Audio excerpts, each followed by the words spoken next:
Hello students, magnetic field का chapter हम continue चल रहा था और मैग्नेटिक फील्ड वाले चैप्टर में हमने सोलेनॉइड तक पढ़ लिया था।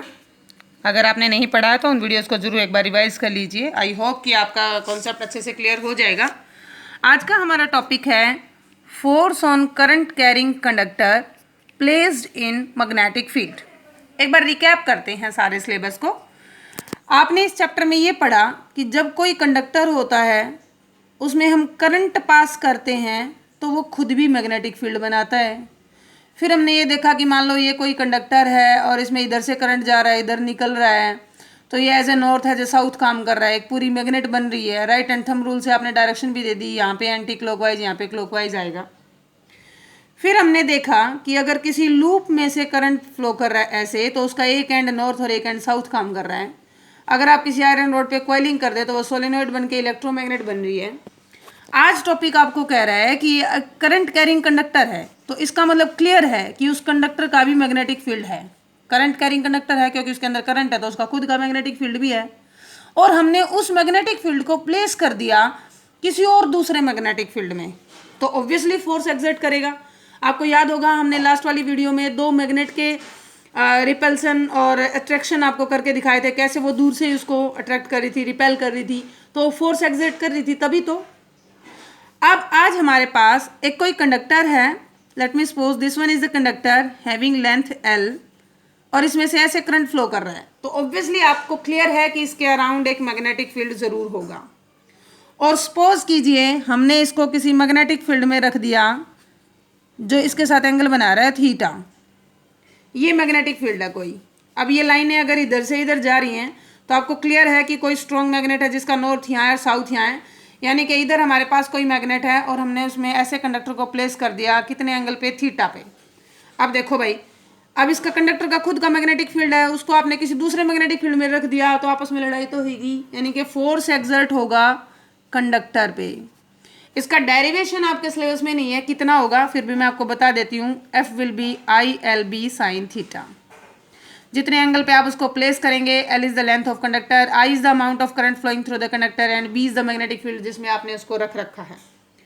लेकिन अगर हम देखें कि किस डायरेक्शन में मैग्नेटिक फोर्स एक्सर्ट होगा, इस पे जो फोर्स लगेगा कंडक्टर पे इस मैग्नेटिक फील्ड की वजह से, वो किस डायरेक्शन में होगा, उसके लिए हमारे पास एक रूल है और वो आपके सिलेबस में है और मोस्ट पेपर में आता है। That rule, the direction of force will be given by Fleming left hand rule. इसको ज़्यादा क्रैम करने की जरूरत नहीं है, कोई भी जो रूल है उसको आप अपने तरीके से याद रख सकते हैं। फ्लेमिंग वॉज द साइंटिस्ट जिसके नाम के पीछे हमने इसको रूल का नाम दिया। लेफ्ट हैंड रूल इसलिए बोल रहे हैं क्योंकि इसमें हमारा लेफ्ट हैंड यूज होगा।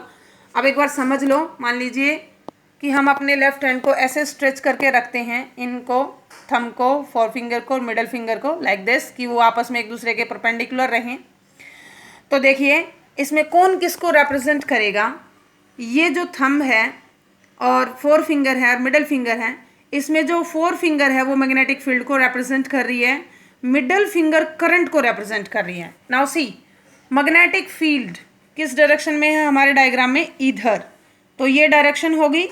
और करंट किस डायरेक्शन में फ्लो हो रहा है, यहाँ से यहाँ, तो ये डायरेक्शन होगी। तो ये जो सिचुएशन है इसमें मैग्नेटिक फोर्स किधर एक्सर्ट होगा, ऊपर की तरफ। किस पे, कंडक्टर पे, यानी कि कंडक्टर ऊपर की तरफ उछलेगा। क्यों, कैसे पता चला? अगर हमारी फोर फिंगर मैग्नेटिक फील्ड को रिप्रेजेंट करती है, मिडल फिंगर करंट को रिप्रेजेंट करती है, then thumb will represent the direction of force. और आप इसको ऐसे ड्रॉ कर सकते हैं पेपर पे। पेपर तो 2D है, 3D ड्रॉ नहीं होता। मान लीजिए ये हमारी फोर फिंगर है, मैग्नेटिक फील्ड को रिप्रेजेंट करती है, और ये हमारी मिडल फिंगर है जो करंट को रिप्रेजेंट करती है flowing through the conductor. Then the thumb will represent the direction of force. इसको याद करना बिल्कुल मुश्किल नहीं है, एक बार पढ़ते हैं तो बच्चों को बड़ा इजी लगता है, लेकिन आफ्टर 10 to 15 डेज वो इसको भूल जाते हैं और पेपर में बड़ी कंफ्यूजन होती है कौन क्या है। तो उसके लिए मैं आपको बड़ा इजी तरीका बता देती हूँ, इसको याद कर लो। FMC, that is father mother child. FMC, father mother child. इनके फर्स्ट जो नाम है इनको याद कर लो, FMC, father mother child. F stands for force, M stands for magnetic field and C stands for current. आज के लिए टॉपिक में इतना ही। इसको अच्छे से लर्न कीजिएगा और इस ट्रिक को भूलिएगा नहीं। अगर वीडियो आपको पसंद आई, यूजफुल लगी, तो इसको लाइक, शेयर और सब्सक्राइब जरूर कीजिए ताकि दूसरे स्टूडेंट्स भी इसका बेनिफिट उठा सके। Thanks for watching and keep watching and do your study properly. Thank you.